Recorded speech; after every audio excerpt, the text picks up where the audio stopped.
Hello, എല്ലാവർക്കും പുതിയൊരു വീഡിയോയിലേക്ക് സ്വാഗതം. ഇന്നത്തെ വീഡിയോയിൽ നല്ല സൂപ്പർ ടേസ്റ്റി ആയിട്ടുള്ള കസ്റ്റേർഡ് സേമിയ പായസം ഉണ്ടാക്കുന്നതാണ് കാണിക്കുന്നത്. ഇത് ചൂടോടുകൂടിയും തണുപ്പിച്ചും നമുക്ക് ഉപയോഗിക്കാം. ഇപ്പോൾ വ്യത്യസ്തമായ രീതിയിൽ വളരെ എളുപ്പത്തിൽ എങ്ങനെയാണ് ഈ കസ്റ്റേർഡ് സേമിയ പായസം ഉണ്ടാക്കുന്നതെന്ന് നോക്കാം. അപ്പോൾ ഇത് ഉണ്ടാക്കാനായിട്ട് ഒരു പാത്രത്തിലേക്ക് 1 ലിറ്റർ പാല് ചേർത്ത് കൊടുക്കാം.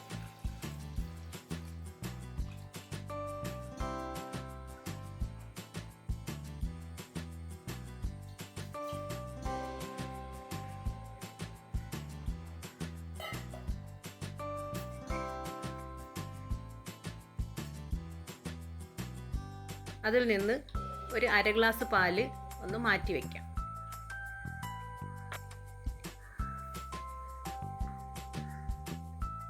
ഇനി അതിലേക്ക് 2 ടേബിൾ സ്പൂൺ കസ്റ്റേർഡ് പൗഡർ ഒന്ന് കലക്കി വയ്ക്കാം.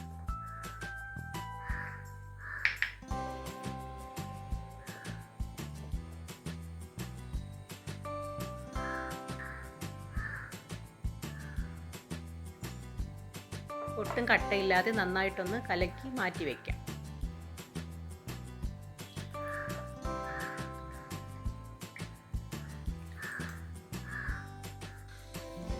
പാലിവിടെ നന്നായിട്ട് തിളച്ച് വന്നിട്ടുണ്ട്. ഇനി അതിലേക്കൊരു 40 ഗ്രാം വറുത്ത സേമിയ ചേർത്ത് കൊടുക്കാം.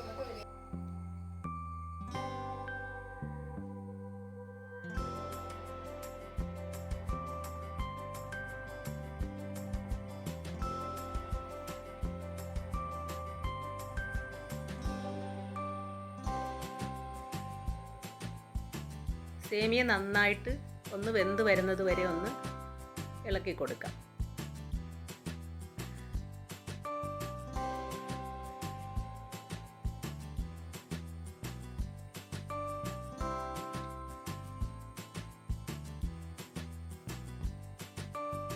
ഇതുപോലെ തിളച്ച് സേമിയെല്ലാം മുകളിൽ ഇതുപോലെ പൊങ്ങി വരുന്ന സമയത്ത് സേമിയെല്ലാം വെന്തിട്ടുണ്ടാവും.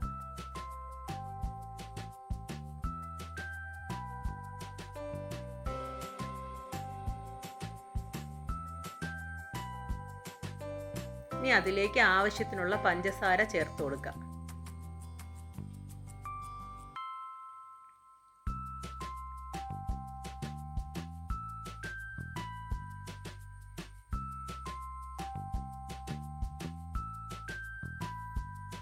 ഇനി അതെല്ലാം കൂടി ചേർന്ന് നന്നായിട്ടൊന്ന് മിക്സ് ചെയ്ത് നന്നായിട്ട് ഒന്നുകൂടി ഒന്ന് തിളച്ച് വരണം.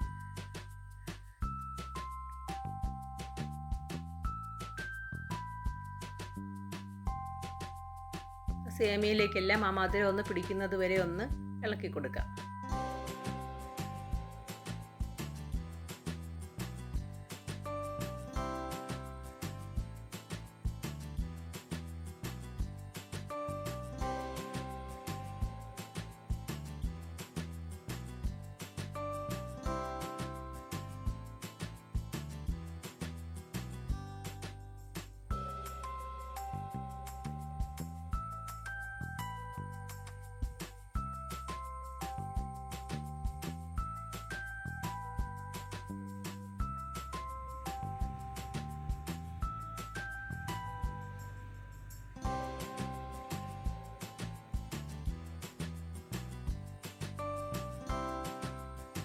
ഇനി ഒരു നുള്ളു ഉപ്പും കൂടി ചേർത്ത് കൊടുക്കാം. ഇനി നന്നായിട്ട് ഒന്നുകൂടി ഒന്ന് മിക്സ് ചെയ്ത് കൊടുക്കാം. തീ വളരെ കുറച്ച് വെച്ചതിന് ശേഷം വേണം അതിലേക്ക് നമ്മൾ കലക്കി മാറ്റി വെച്ചിരുന്ന കസ്റ്റേർഡ് ചേർത്ത് കൊടുക്കാം.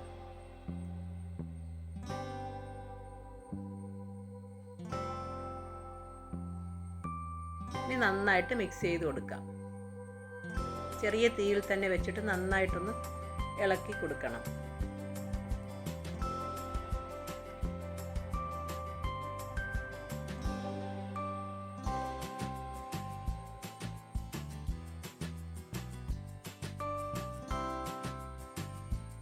ഇനി 1/2 ടീസ്പൂൺ ഏലക്ക പൊടിച്ചതും കൂടി ചേർത്ത് കൊടുക്കാം.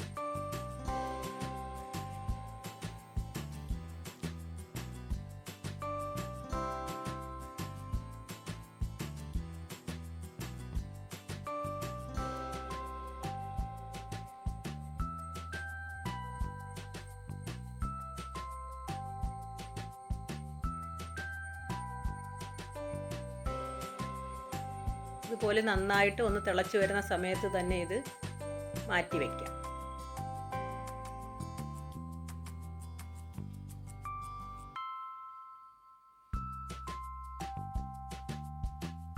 ഇനി അതിലേക്ക് മറ്റൊരു പാനിലേക്ക് 1 ടീസ്പൂൺ നെയ്യ് ഒഴിച്ചു കൊടുക്കാം. അതിലേക്ക് അണ്ടിപ്പരിപ്പ് ചേർത്ത് കൊടുക്കാം. അതൊന്ന് മൂത്ത് വന്നതിന് ശേഷം അതിലേക്ക് ഉണക്കമുന്തിരിയും കൂടെ ചേർത്ത് ഒന്നുകൂടി ഒന്ന് വറുത്ത് ഈ പായസത്തിലേക്ക് അങ്ങ് ഒഴിച്ചു കൊടുക്കാം.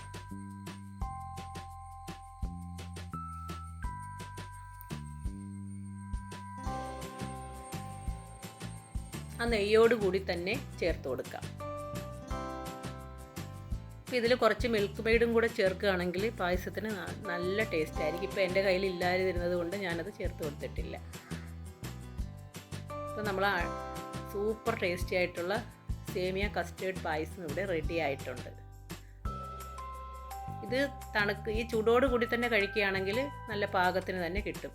അതല്ല കുറച്ച് കഴിഞ്ഞിട്ടാണ് കഴിക്കുന്നതെങ്കിൽ ചിലപ്പോൾ തിക്കായി പോകാൻ ചാൻസ് ഉണ്ട്. അങ്ങനെയാണെന്നുണ്ടെങ്കിൽ കുറച്ച് പാലോ വെള്ളമോ തിളപ്പിച്ച് ഒഴിച്ചു കൊടുത്തിട്ട് സെർവ് ചെയ്താൽ മതി.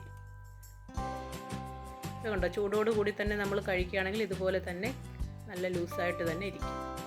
അപ്പോൾ ഈ വീഡിയോ ഇഷ്ടപ്പെട്ടിട്ടുണ്ടെങ്കിൽ ഇപ്പം തന്നെ ഒന്ന് ലൈക്ക് ചെയ്തേക്കണേ. സബ്സ്ക്രൈബ് ചെയ്യാതെയാണ് ആരെങ്കിലും കാണുന്നതെങ്കിൽ പ്ലീസ് ഒന്ന് സബ്സ്ക്രൈബ് ചെയ്തേക്കണേ. കമൻറ്റ് ചെയ്യാനും ആരും മറന്നു പോകല്ലേ. വീഡിയോ കണ്ട എല്ലാവർക്കും താങ്ക് യു.